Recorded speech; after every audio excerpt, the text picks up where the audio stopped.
keen to meet. I mean, that's the reality of it. Yeah. Even and though it's meeting it's people still from different industries as well. I think I met someone in construction. I'm talking about hiring in construction, which is fascinating. yeah, it's good. It's good thing that those sort of customers that they deal with have just the industry Yeah. agnosticism, so it's everywhere. Anyway, we're live, everybody. We're live. It's Brainfood Live on Air, episode 182, bringing it to you every Friday, no fail. And today, I'm very, very excited to be having this conversation because this is a topic that I personally feel I've done not enough to support on. And it's been an education for me whenever I do kind of speak to people that have been through the system. Because it does teach us so much about how difficult it is that we've made it for people to reintegrate back into society. So this is going to be a really interesting show. I guarantee you're going to learn something, and I think you'll be inspired by it as well. So pleased that you're joining us here today. Let's do a few quick sound checks before we go any further. I forgot to do that last time, and I wasn't even sure whether people could hear me or not. But if you can hear me okay on Crowdcast, please let me know. Oh, there's Bettina. Nice to see you, Bettina. I was with on a webinar with Bettina a couple of days ago. Anyway, can you hear me on Crowdcast? Let me know. Put it in the chat there. We should be live streaming this on my LinkedIn page. So if you can hear me or you're watching this on LinkedIn, do let me know there as well. If you can hear me okay, just say so in the comments. And we should be broadcasting this also on Twitter and on Facebook as well. So a couple of people can hear me okay, including Chance, who'll be coming on shortly. And yeah, so it seems that we're ready to go. Christine, welcome to the show. Thank you so much for doing this again with me. Christine, I think everyone knows who you are by now, but maybe you want to introduce yourself real quick to whoever it is that's paying attention. Sure. Yeah. Always happy to come on, Hung. You know, my Friday is always a bit more chilled. But hi, everyone. Those who don't know me, so Christine, I'm the head of talent at Quantum Motion. It's a hardware quantum computing startup. Yeah, super busy right now. A bit of everything. The pre-Christmas rush, I think. Everyone's just trying to get it done. Which is why I really appreciate you stepping out, take an hour out of your day to help me out today. Great conversation today, though. Also, I'm looking forward to learning from the speakers. Something I haven't really touched upon before either. Yeah, so we'll introduce that topic in very shortly. However, before we go further, we always need to take a moment to thank our sponsors because we can't do Brainfood Live without a sort of support from the companies that care about conversations, care about sort of the health of the community. And I'm delighted to say one of my favorite companies this year is sponsoring today's show, Metaview.ai. And here's a surprise for you. Because Metaview CEO Sayo Majos is actually online and he's going to come on and have a word with us. So let's hope he's got his swag on and he's going to say hello to us. Let's just bring Sayo on, which I hope I've got his name right. I've known him for ages, but I still sort of struggle sometimes with Irish names. But there he is. And there he is. There he is. Looking glorious, Sayo. Good to see you. Thank you. Can you hear me loud and clear? Yep, it sounds perfect, man. Sounds perfect. Great. So, Sile, listen, wonderful to have you on the show. Thank you so much for sponsoring Brainfood Live. We want to sort of just invite you on to say a few words to the crowd there, and also to introduce who you are, who the business is, what it does, and why people should care. Awesome. Thanks so much for having me on. So, yeah. Hey, folks. I'm Sile, as Hung mentioned, I'm one of the co-founders and the CEO at Metaview. Really thrilled to be sponsoring this episode. Been a big fan of the community for a while and actually sometime contributor as well. So yeah, big fan of the community. Metaview is a leading interview intelligence platform focused on increasing quality and reducing bias in interviews. So as we all know, quality really is the key to hiring, especially at the moment where every conversation I'm having with talent leaders and recruiters across the board it's all about quality over quantity at the moment. We do this by recording and transcribing interviews seamlessly. So we then provide you with powerful insights and tools for recruiters, for hiring managers, for interviewers to level up this really crucial part of the process, which is the interviews. The product integrates seamlessly with your existing stack. So there's no need to sort of swap out your ATS or change your video conference provider. Implementation literally takes a few minutes. And you can go from a world where all you have after an interview are sort of the frantically written notes of your interviewers and maybe their sort of hazy memories, to a world where you and the hiring team have full visibility into these crucial conversations in just a few moments. So all of this leads to fairer interviews and most importantly, better decisions about who to bring into the company. Last thing, and then I'll get out of the way, I promise. So we work with high performance, forward thinking companies like Brex, Pleo, AngelList, Shopify, and a bunch more. 90% satisfaction among users, 5 stars on G2.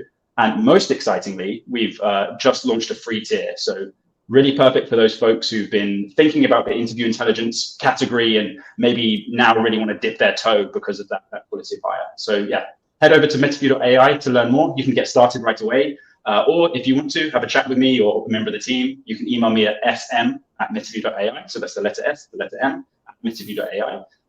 Always excited to meet folks in the community. So yeah, let me know. And thanks so much again for the opportunity to sponsor. No worries. Thank you so much, Sile.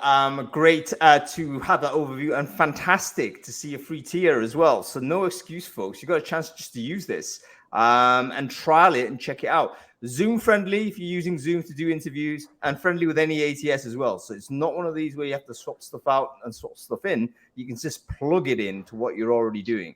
So this is going to enhance your ability to learn from what's actually going on in these interviews. Fascinating stuff. It's a great category. I love it. I think it's going to be a mandatory thing for a lot of companies in the coming couple of years. So you might as well get in now, folks. Sile, wonderful to have you on the show. I'll be seeing you, I think, for lunch in a couple of weeks or so. So and I'll be in touch before then in any case. But you have a very good afternoon, sir. Awesome. Thanks so much, folks. Have a good conversation. Thank you. He's a very nice guy, and it's a really interesting category of product. I've been kind of like a big believer in this space for a long while, at least since I've kind of encountered it. Because it is true to say when you have a Zoom interview or whatever, or your hiring manager has an interview, like there's no intelligence out of that very important conversation. Whereas here, they'll be able to tell you stuff like, oh, who is doing most of the speaking. How many times did the candidate get interrupted? Why is this hiring manager doing shorter interviews with this type of person than the other type of person? All that hidden bias can emerge from stuff like this. So at scale, I think it's something. Yeah, and I think you always assume the hiring manager knows it all, right? So when you just look at the metrics, and actually you're wondering why no one's going through the next stage. Actually, it turns out the hiring manager needs training. Yeah, well, this is it. We don't know. I mean, we unless we're sitting in at every interview, which is totally unrealistic, then you need to have some tool to do this. And I think the way to pitch to hiring managers is actually to say it's a training, personal development tool for hiring managers. And you could even say sort of to people who want to step up into management, say, hey, listen, you've got to be a good interviewer to step up into that role. Here's a tool that's going to help you get better, and then everyone's going to sign up to it. So and even then, experienced hiring managers, like they continuously need to undergo training. Like you said, maybe they're expert interviewers for the last 10 years, but now you got to think about unconscious bias and different ways of asking questions, active listening. Like it's always good to have refreshers anyway. That's a very good point. The nature of interviews are changing, and you can't just a good interview 10 years ago may not be a good interview today. So keeping an eye on things is definitely something you should check out. Metaview.ai, folks. Make sure you I didn't realize they had a free tier, but yeah, go for your life.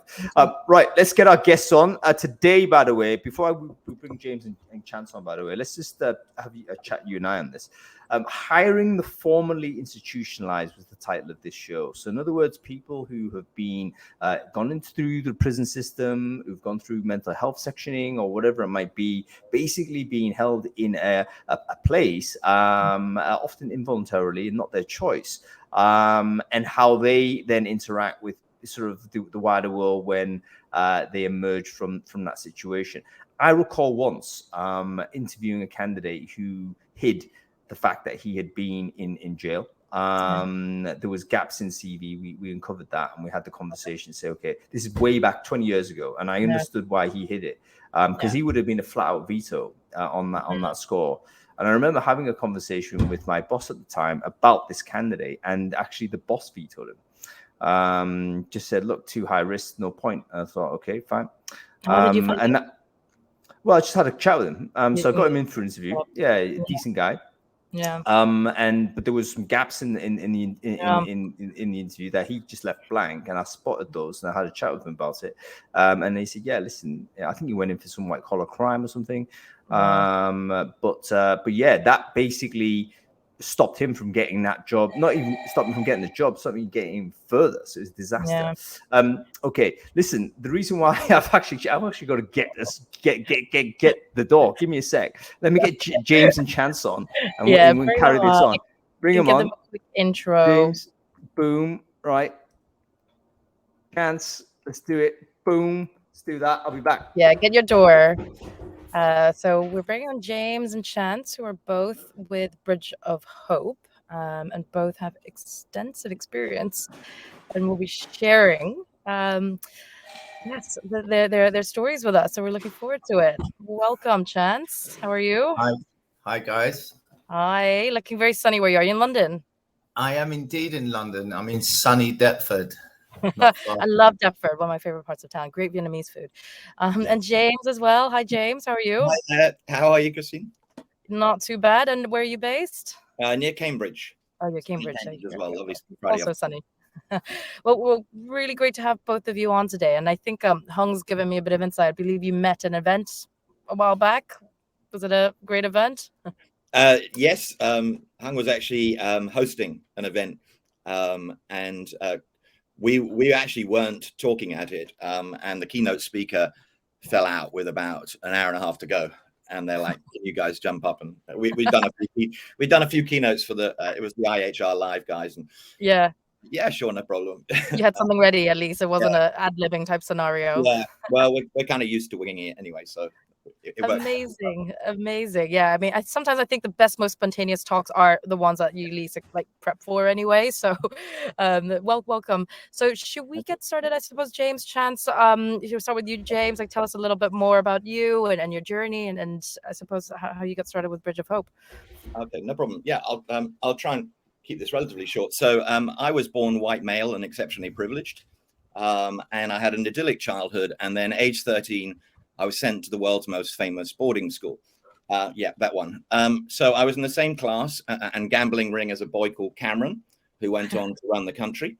And I was in about 2 years below this great big boy with white hair who went by the name of Boris, who went on to run the country into the ground. So you kind of get the level of privilege that I had. And then I went into the corporate world.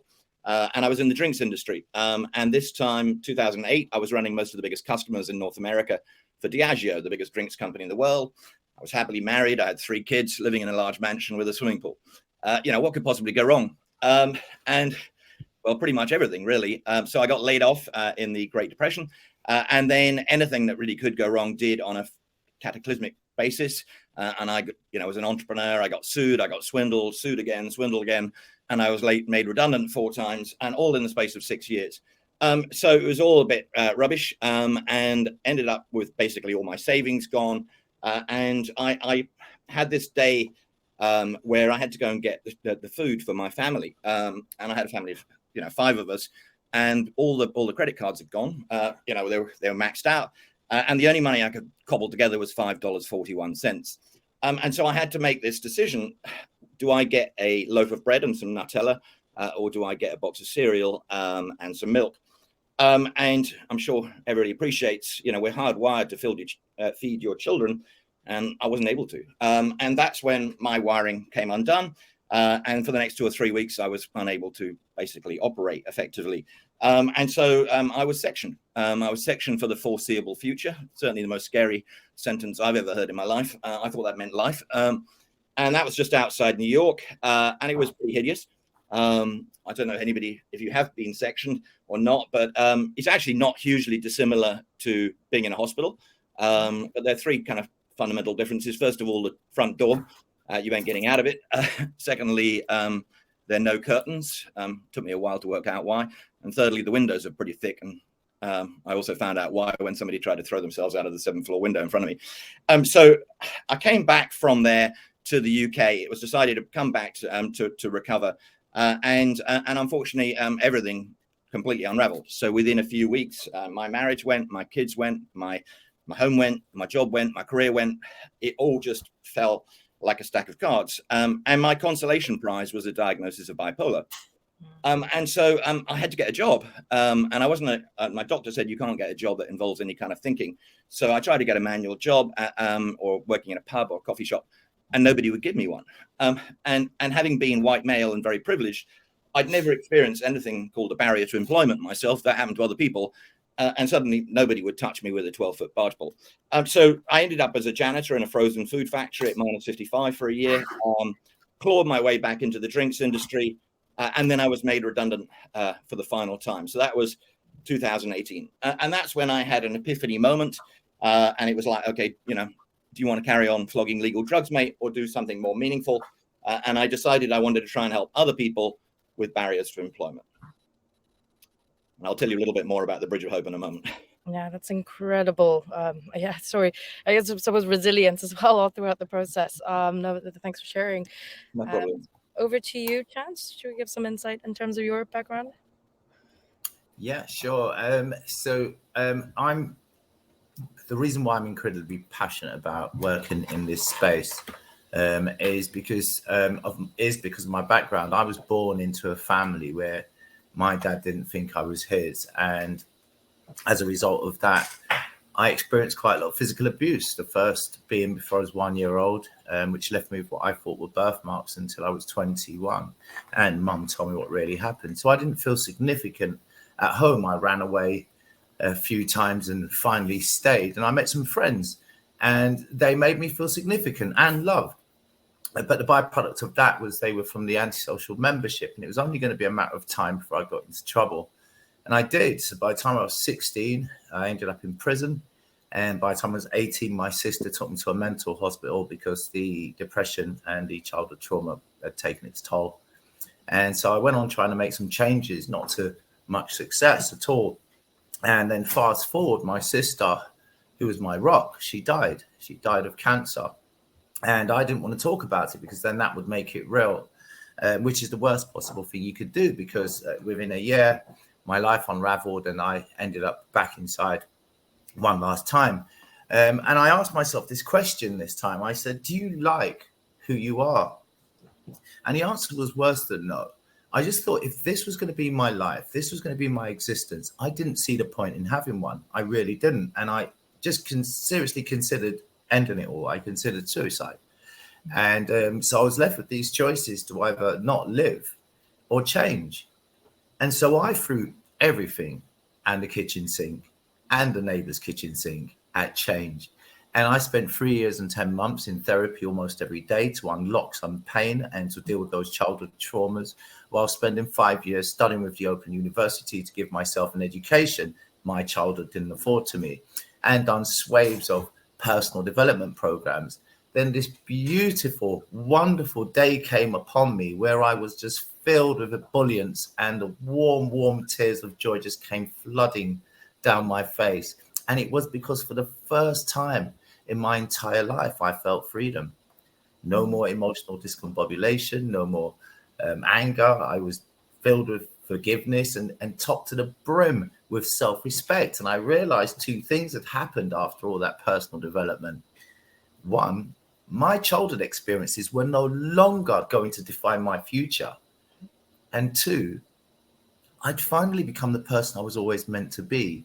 And so that was the day I decided, whatever work I'm doing, whatever space I'm operating in, I want it to be nourishing lives, nourishing communities, supporting people who have had similar childhood experiences my own, and supporting anyone who's impacted by the system and how it works.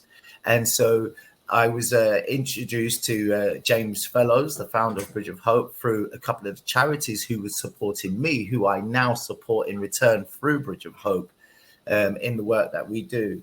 And so all roads brought me to meeting up with James. And then he invited me to come over onto Bridge of Hope and have a look and see what it was about. And I did.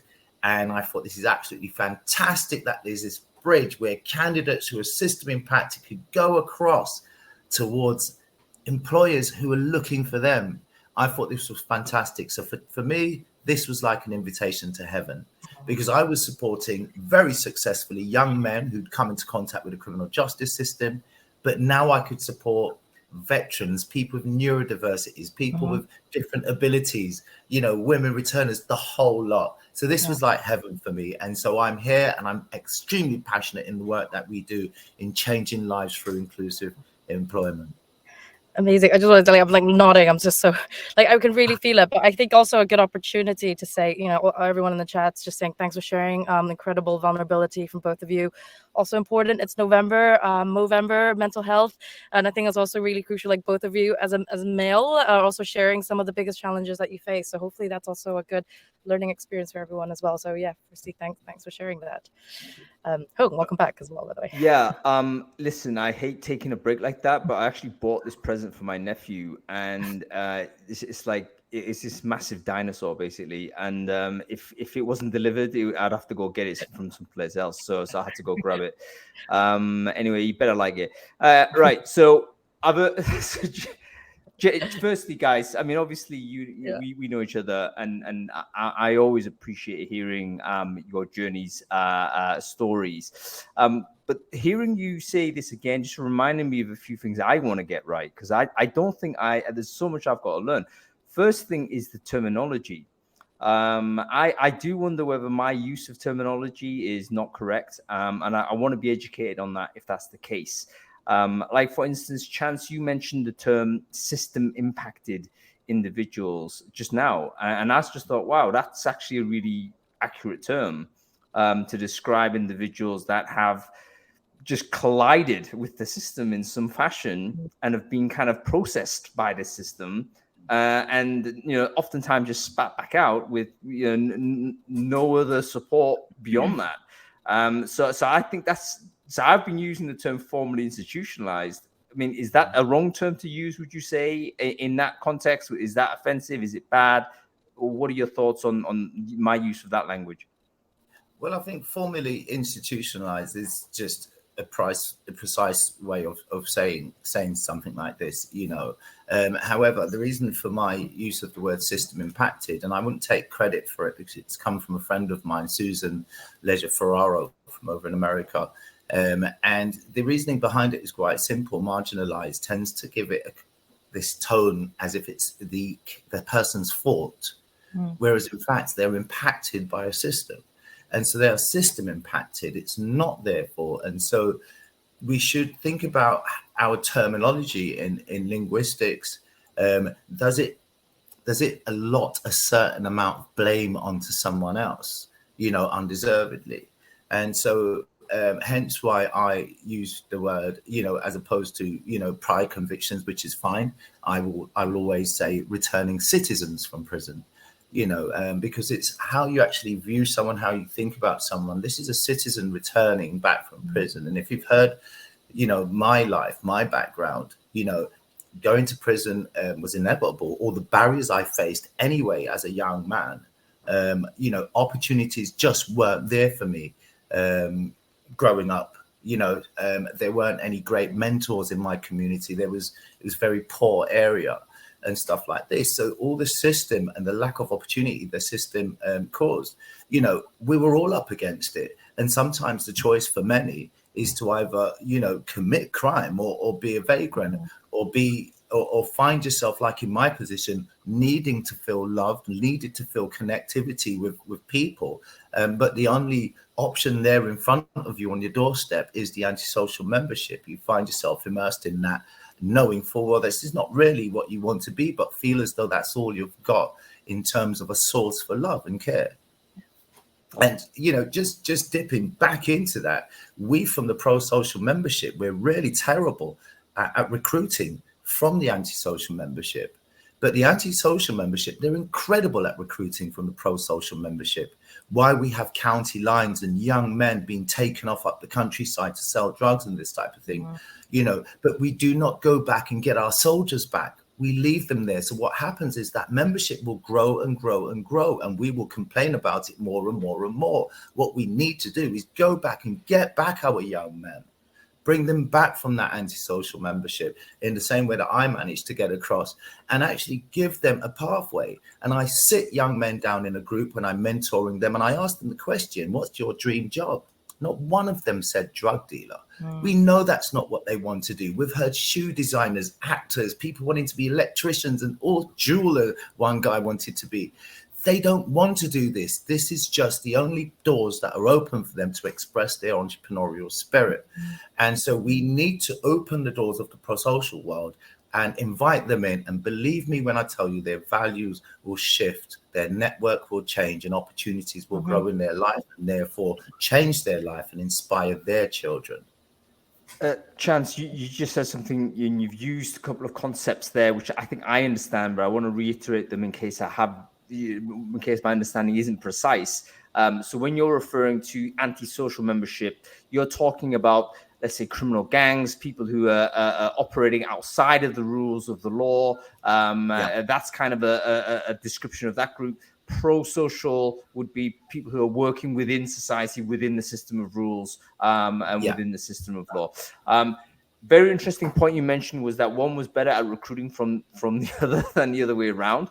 Do you have all about recruitment, right? Do you have a theory why that is? Like, why is it that people who are in gangs, for instance, find it more easy to pluck somebody out from the pro-social world, so to speak, to join their community than it is for the other way around? Why is that seemingly a one-way journey in your? Do you have a theory for this, Chance? Look, a lot of the time, if people feel disenfranchised in any way or form, they're left there for the picking, and so they will lean towards who's ready to have them. If they don't feel as though they're accepted in this area, if they feel as though they're an imposter by going towards this particular space, that just leaves them open for all the other spaces.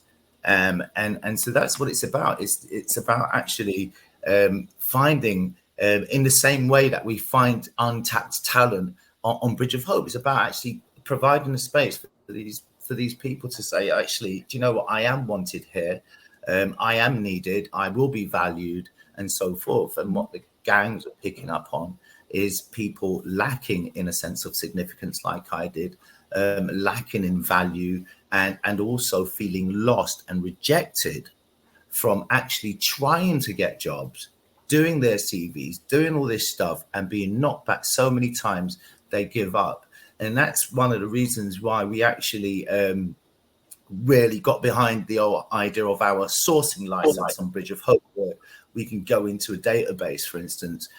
We have 79,000 diverse candidates from across the board, from returning citizens all the way through to women returners. And you can go into a database, tap someone on the shoulder and invite them in for an interview. And what this does for them is it reduces all the barriers that they face, because they cannot get in from that side. They struggle to get in from that side. And we've provided an opportunity where you can go in and you can pick candidates from various talent pools, whether you wanted someone with a neurodivergent, people with different abilities, and so forth, or veterans or returning citizens from prison. You can go in and tap someone on the show and say, come on, we want to give you a chance. And let your curiosity lead the way when you see a gap on a CV. Sometimes it's because, like myself, I have my mum who's got dementia now. I know some of my friends, they have to take time out to be a carer. And no one knows this because the algorithm doesn't tell people this is what's been going on. It would just reject them for that gap. It's about actually being curious about that. And in regards to the chap that got sent, got rejected, got vetoed, what you was talking about earlier, Lee, it's almost as if one's sending him back to his old options. There you go. And then we wonder why crime isn't being reduced. It's about, this guy said, look, save me. And someone said no. Chance, I was the guy that said no because I had to deliver the message. And I felt very, very clearly at that moment I was shutting the door on him. Exactly that. Go ahead, James. Yeah. Can I chip in? It's not all doom and gloom, though, because there are some organizations that are doing a phenomenal job on this space. And two, I think it's probably worth just talking about. One of which, you'll be no surprise, is Timson, who are the pioneers around this. And when I kicked off with Bridge of Hope, I was trying to work out kind of what was going on. I also trying to see who was doing a particularly good job of it. And kind of all roads kind of led to Timson. And I was lucky enough to talk to James Timson, and he told me about how he came to sort of set it up, which initially was somewhat fortuitous. but had proven to be a really successful model. And he said, look, to understand it, you've got to go and see it in real life. So I went actually down to the prison where they have one of their academies in Kent. And it was remarkable what they were doing. And they were teaching basically, cobbling skills in this prison. And it was a very hot day. It was about 93 degrees, but everybody was in their shirt and tie looking immaculate. And they were totally focused. And I said, so what happens when they complete the course? And the answer was, well, if they complete the course, they're going to be offered a job at their local Timpsons, assuming that there's a position or an opportunity. But most of the time there is. So I said, well, that's brilliant. And then I was, kind of thought, well, I'm bound to be asked a question, so I better ask it myself about the whole trust thing. And I said, well, how do you handle that? And they said, well, it's very simple. On their first day in that Timpsons in Kent or wherever it is, at the end of the day, they're given the takings and told, can you pop down to Lloyd's Bank and put it into the bank? And some of them look at it and go, you do know I was an armed robber, or I did do a white collar fraud. And the answer is, hurry up. The bank is closing in 20 minutes. And nobody's taken the takings. So, giving that level of trust has, basically just been thanked in spades. So, that's one example. The other one is James, before we go into the second example, just want to explain sort of what Timpsons is for the people who might not know. Timpsons are basically a cobbler, and they key maker and stuff like that. If you're going to get your shoes polished or your keys cut, or whatever, it will be that shop. And there's concessions everywhere. You can see in the UK, and you might notice actually some of the people who work behind and do that cobbling. They will look different from the people that you might have encountered. They'll have a lot of tattoos, for instance. They'll have that kind of thing going on. And that is because Timpson have a rule, don't they, where it's something like 10% of their employee population. They've made a strategic commitment to say 10% of their employee workforce, their employee population, has to come from the system impacted or returnee citizens from prison. And that's their commitment to basically try and get people to return back and give them that opportunity. So I think the exemplar for doing this type of work, at least in the UK. Go ahead, James, with a second example. Yeah, no, so they actually found it a competitive advantage. People go to Timpsons to get their shoes repaired because they support people coming out of prison. So it has worked the whole way around. And there's another one, which is even more extreme, really, from a point of view of why it makes business sense to do this rather than just the right thing to do. And it's an organization called Recycling Lives. And they're a recycling company near Liverpool, northwest England. And I went to meet them and tried to understand what was happening here. And they recycle TVs and fridges, so nothing very glamorous. And so it turns out what they do is they basically help people, and this was more homeless rather than ex-offenders. And they, in the area, they pick them up and said, look, if you want a chance, we'll give you, we'll get you back on your feet, and we'll give you another chance at life. And they put them through a sort of a program on that, and then at the end of it, they give them a job. And so I was talking to the CEO about this, and I said, this is absolutely brilliant. What are the biggest benefits? And he said, well, there's three benefits. Well, there are a number, but the three biggest ones are the third in ascending order. Productivity goes through the roof. So because they work way harder than our original employees, and then the employees themselves around them have to raise their game because they don't want to be shown up. He said, so we've just seen this exponential increase in productivity. And I'm like, well, that's pretty impressive. What was the second one? He goes, we don't have a word for retention. People don't like our organization. This acts like a glue because the fact we're helping all these people get back on their feet, giving them another chance. They never leave ever. And then nobody else leaves either. So where all the other businesses are struggling to keep people, we have no issues. And I'm like, wow. And there was a third, and the answer was, yeah, there is. And he said, I'm a bit embarrassed to say it, but this is the reality. We never lose a pitch. And I said, okay, now you got me. How does that work?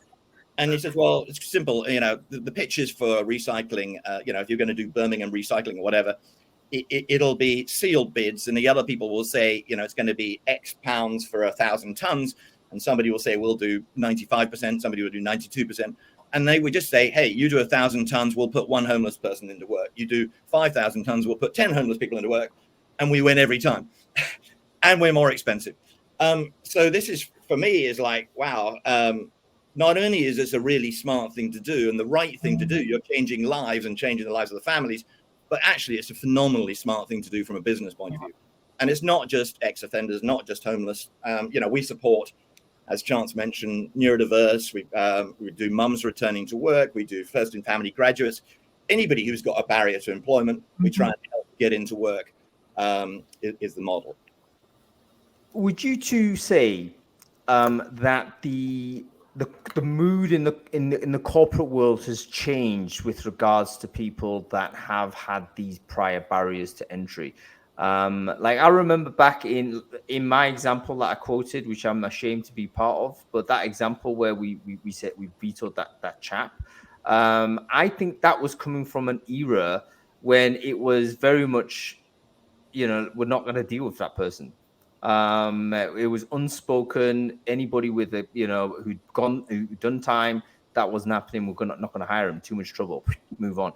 Has that now changed, do you think, at the corporate level, where people are seriously thinking, you know what, we should and we will, rather than, that and this, my old position, my old company's position is now moving towards taboo in that sense. Have we had a cultural shift here? What do you reckon, guys? I'll kick off, and then I know Chance, I'm sure, will chip in as well. Absolutely. But part of it is just through necessity.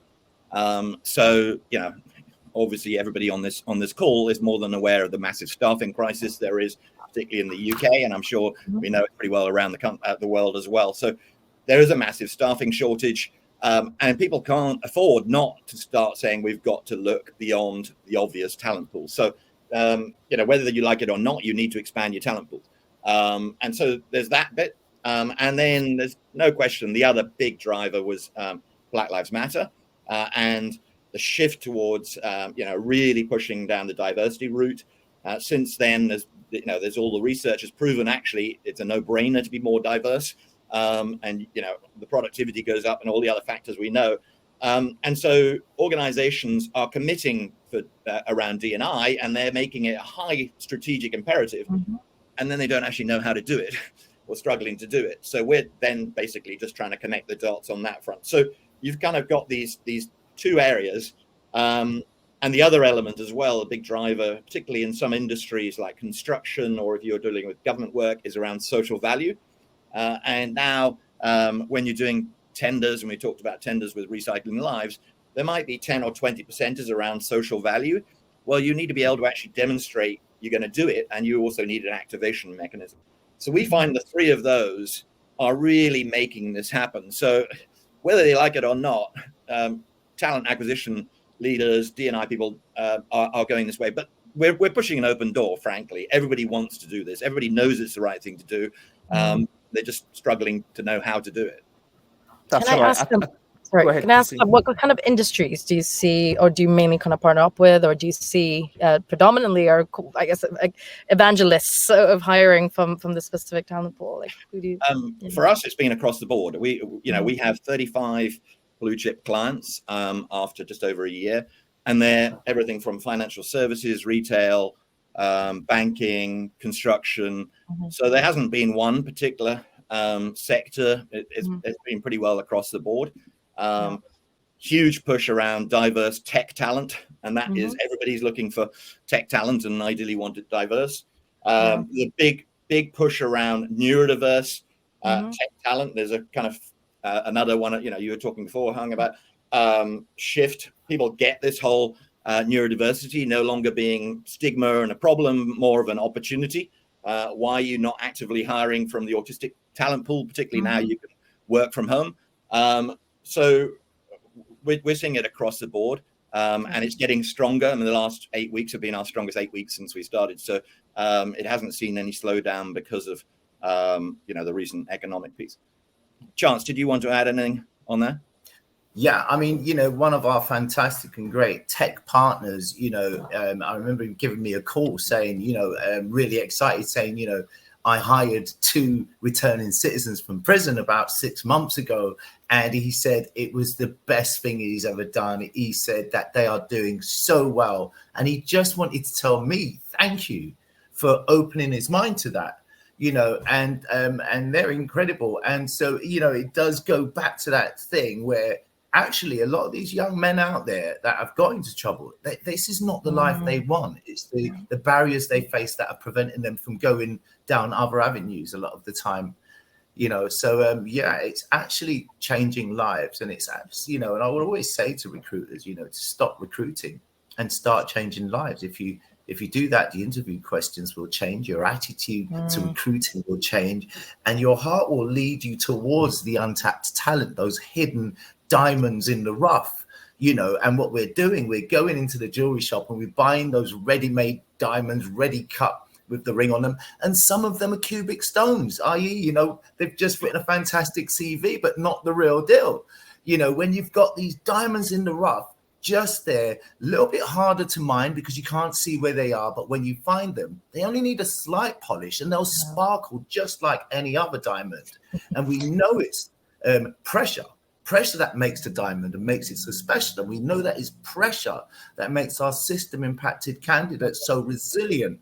And I must share this because someone's come from prison, gone through it. Yes, indeed, that's made them resilient. But all system impacted talent, whether you be a veteran, and veterans face similar barriers to returning citizens from prison, whether you're a woman returner, whether you're, BAME or LGBT, any of those things, the system impactedness that you live through, you build up a level of resilience because you're still here knocking on a door that sometimes you don't believe will ever open, but you're still there. And that level of resilience is what we must look for. And don't take it from me. Angela Duckworth done a TED talk on resilience and grit, and they've done some tasks. They put them down in front of two groups, one with qualifications, one measured for resilience and grit. And the guys with resilience and grit won hands down on every task, on every metric. So there's something to be had here.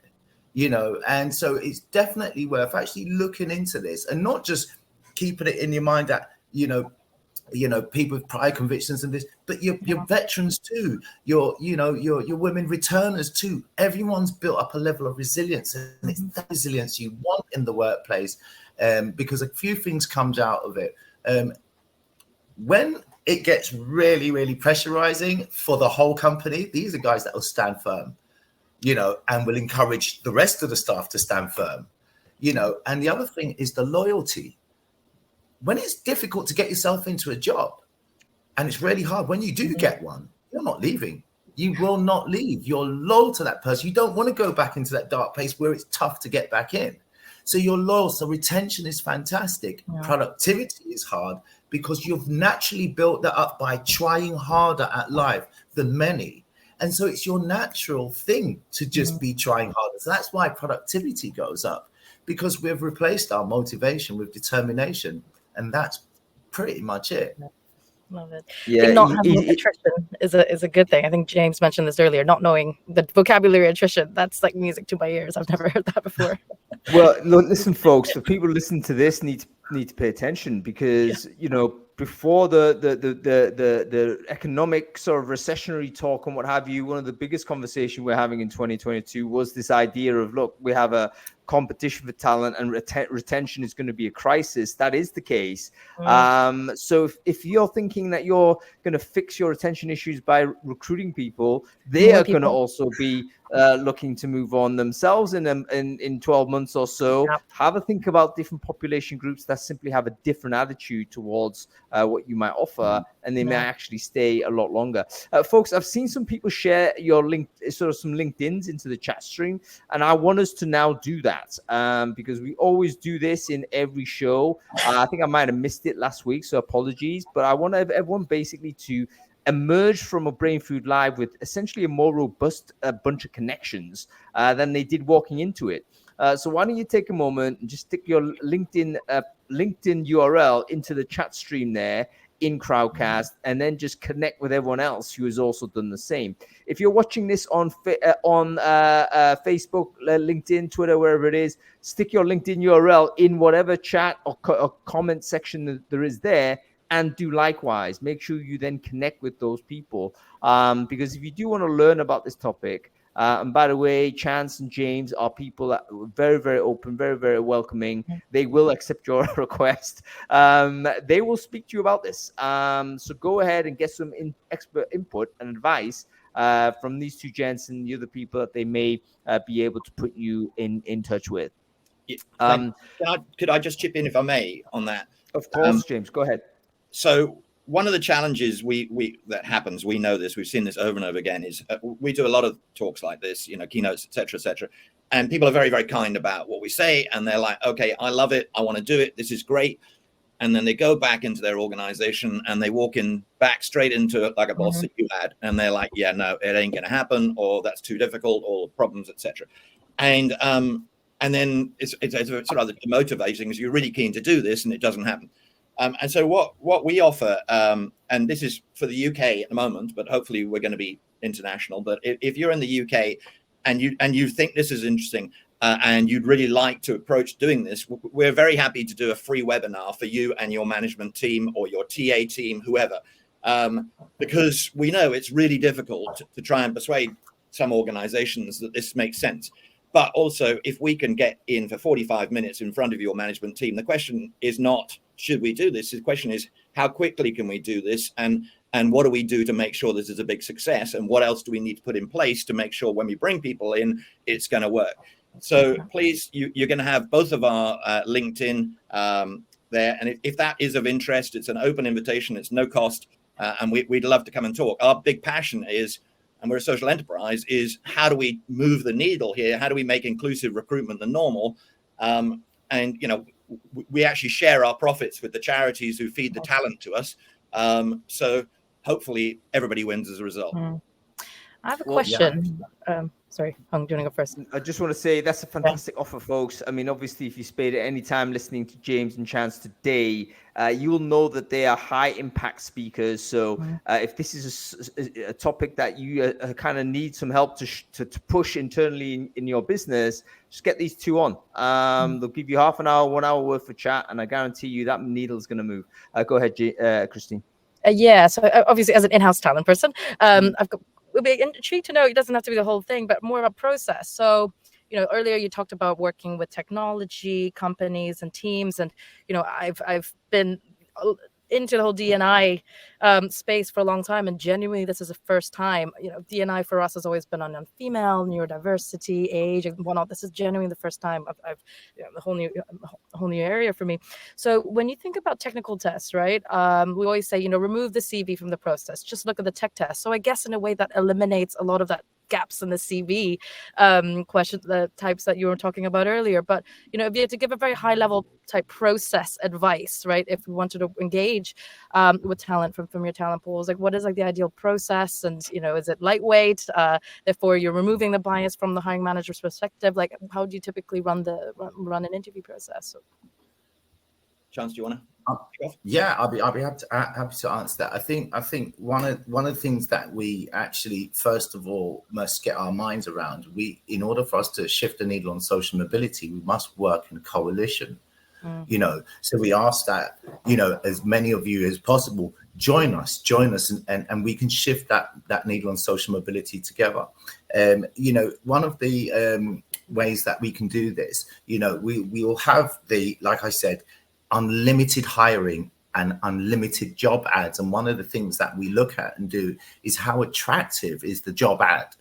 Let's look at the language, the linguistics of this job ad is, and are you appealing to the right people? So if you want to appeal to someone who's like myself, I'm blessed along with Richard Branson with dyslexia.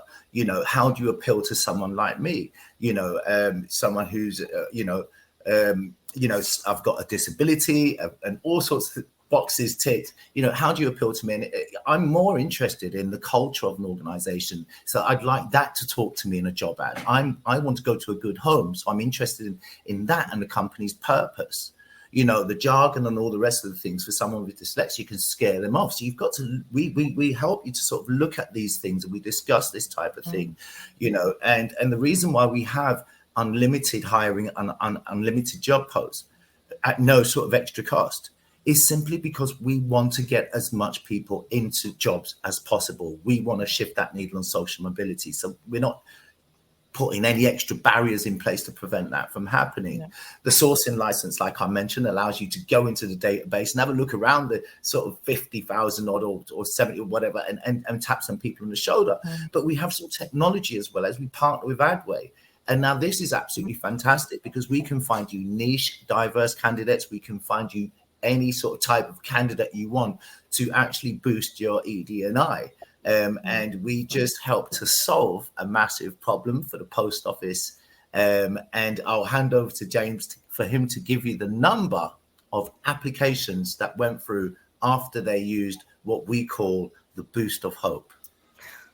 Yeah. So I suppose that's right at the top end of the funnel, as it were.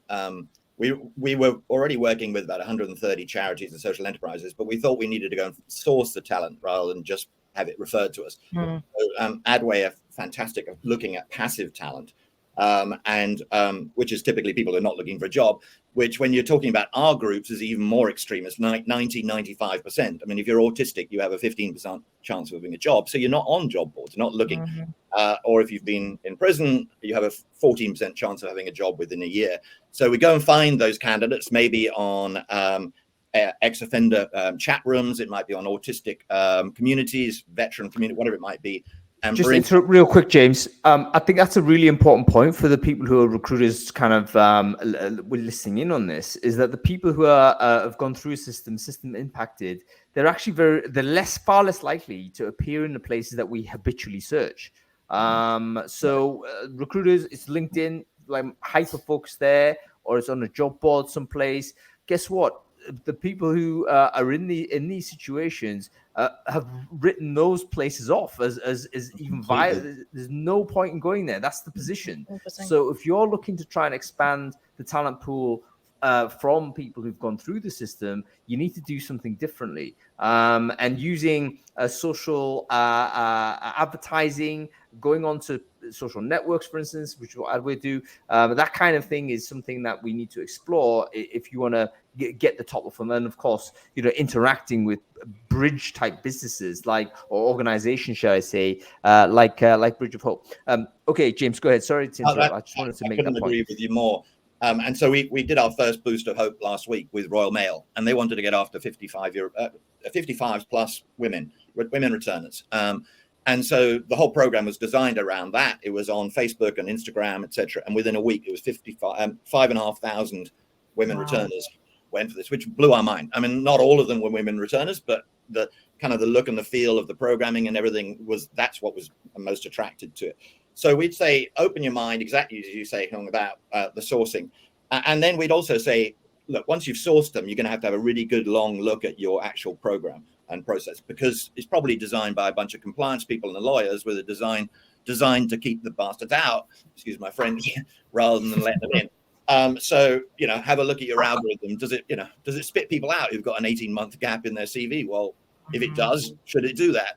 Then thinking about your interview process, you're going to have to rethink all of it, but it's manageable and it's doable, and do it in bite-sized pieces. But the premise is just start with if I was neurodiverse, or if I'd come back from a challenge, such as prison or homelessness, would that job description be attractive? Is our interview process fair and reasonable? And chunk it out would be our suggestion. But we're not the experts in that field.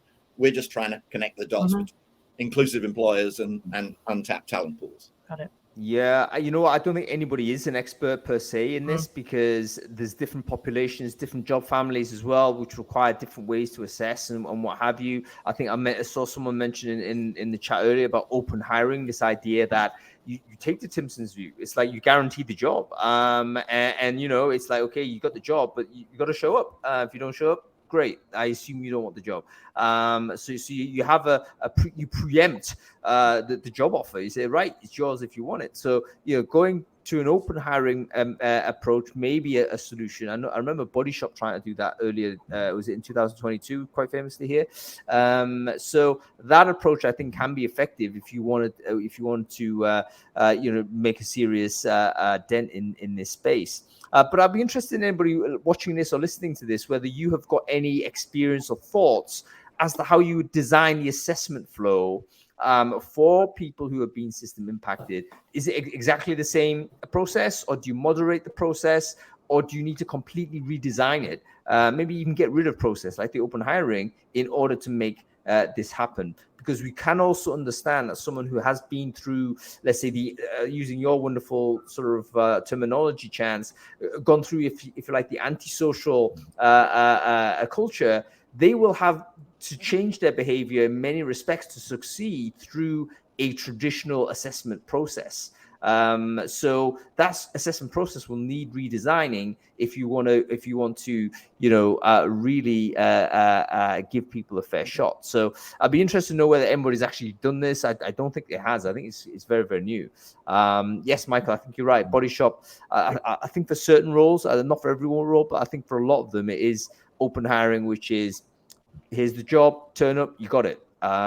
Which, is kind of like throwing out recruitment to a large degree, and then kind of saying, you know what, we'll figure out who's good when they're doing the job. So, very interesting. A couple of key points that's worth bearing in mind from, because we're running out of time here, but it's worth kind of putting things into a practical setting.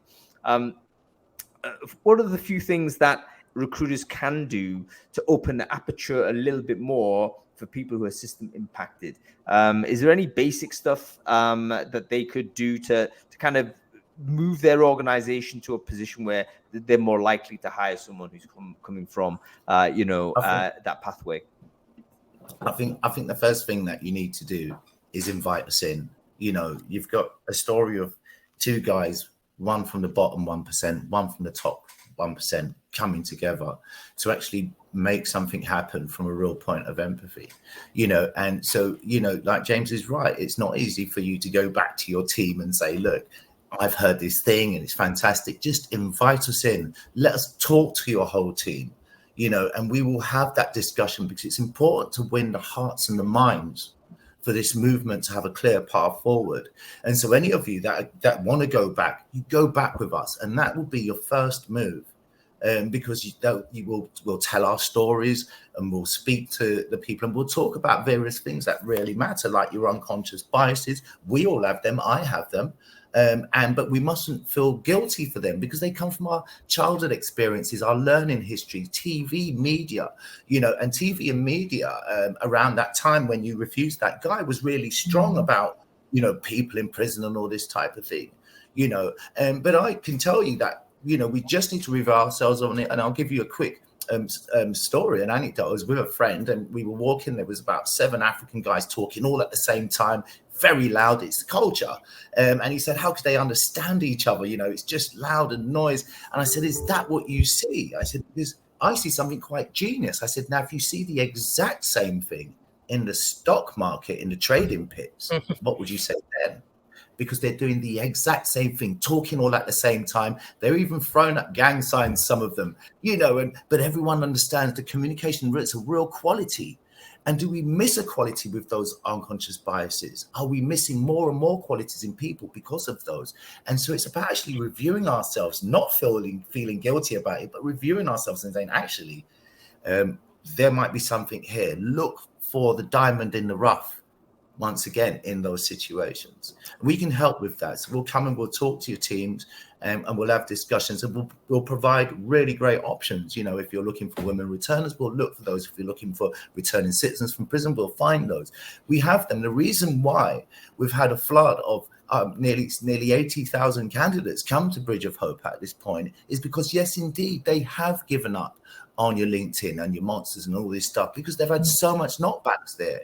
And, for us to grow this fast in such a short space of time is a sign of those times. Yeah, we talk about talent shortage, folks, but the people are there. We've just got the wrong sieve.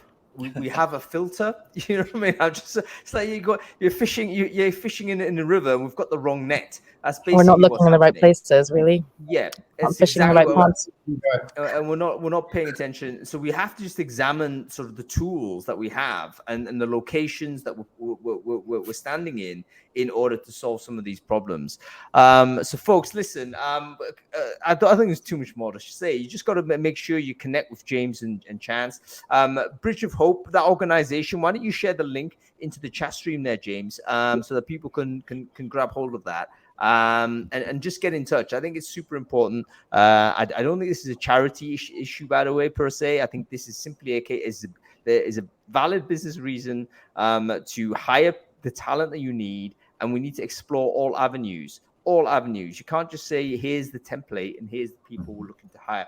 It was a really good story from EasyJet. I don't know where you saw it earlier this week, where they went through an empty nester recruiting drive for cabin crew, because they can't hire cabin crew. Everyone's been in a flight this year or in the last 9 months or so. The reason why it's a nightmare, airlines can't crew. So they've retargeted away to people you wouldn't expect, and they call it empty nester. In other words, basically people who are parents that have spent their time looking after kids, but the kids have grown up and they've left the nest, and now maybe they're interested in something else. And yes, they've got they've recruited the people they need to crew their aircraft. So it is about being creative, so understanding people's life experiences, understanding where the availability is, and then doing something about it. Listen, James, fellows, and Chance Bleu-Montgomery, I just want to thank you so much for joining us for the show. It's been wonderful having you on. I really do hope we'll get the chance to catch up again soon. I know we met earlier this year, but there'll be other events. I'm actually this Sunday, I'm going to send the newsletter out, and it's going to be a call to put your events for 2023 on. So for people who are running events or attending events or sponsoring events, stick your event onto that spreadsheet. And in a week or so's time, we'll have basically a very comprehensive document, I think, which shows all of the places where people need to go. And that hopefully will give us an excuse to connect in person there as well. All right, folks. James, great to see you. Chance, great to see you. You two have a very good weekend. So much. Thank you. Cheers. Thank you, guys. And folks, that's about just a good Chance off there rather rudely. I do apologize, Chance. I was mid-press. Folks, I hope you've enjoyed that. A really important one. And I think these two fellas have got a really important message to send. Go and check them out. I do encourage it. We'll be back next week. We've got Founders Focus. We're going to be speaking to David Ravel, CEO, co-founder of PathMotion. That's happening on Wednesday. We'll also be back on Brainfood Live on Friday. What are we talking about? Oh, a good one. The psychology of redundancy. What a recruiter has to know. So in other words, recruiters, if you've been laid off, or you feel under threat in some way, or you feel job insecure, we've got a bunch of people that are coming from a psychology background that are going to help talk us through what you're feeling, and in fact, how to recognize those feelings, and then how to take it further forward from there. Because sometimes I don't think we're looking at the mental health aspect at all of redundancy. And the sense of mourning, the loss of relationships, the need to move on quickly, overly quickly sometimes with zero closure, all those things, we need to talk about them. So make sure you sign up to the show for next week. We'll be doing that one. Okay, that's about it. See you next week. See ya. What an episode. Good, that was great. If that was my last brain food of the year, that's definitely one to remember.